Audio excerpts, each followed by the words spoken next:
In today's video, I'm going to teach you how to add ICD-10 codes in SimplePractice.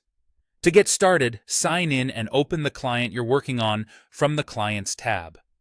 Select the appropriate client so you're on their profile.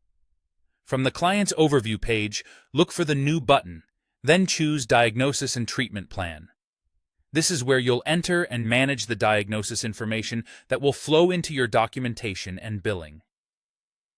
In the Diagnosis Code field, begin typing either the ICD-10 code itself, using the standard format with the decimal, or the diagnosis name.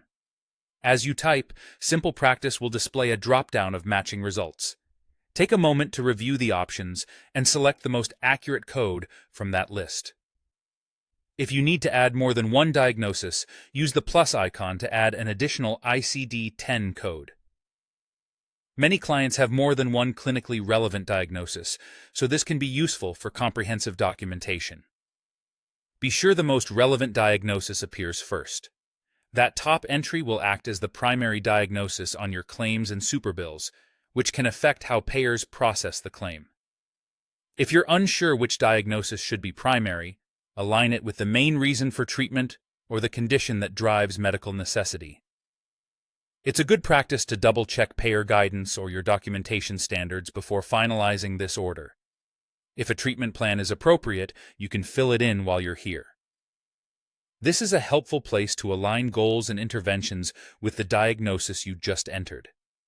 If you're only updating the diagnosis, you can skip the treatment plan for now and come back later. When everything looks correct, click Save. After saving, the diagnosis applies to all appointments after the date and time you set. If you're documenting a diagnosis that should have applied to earlier sessions, you can adjust the date so it reflects when the diagnosis became clinically relevant. This ensures your notes and billing stay consistent with the client's care timeline. Before you move on, give your entries one last review. Confirm the code description matches the client's presentation. Verify that the primary diagnosis is listed first, and make sure the effective date is accurate. Keeping this information precise helps reduce claim denials and keeps your records clean and consistent. That's it. You've added ICD-10 codes in SimplePractice, set the right primary diagnosis, and saved it so it ties into your appointments moving forward. If needed, you can revisit this screen at any time to update the codes or add a treatment plan as care evolves.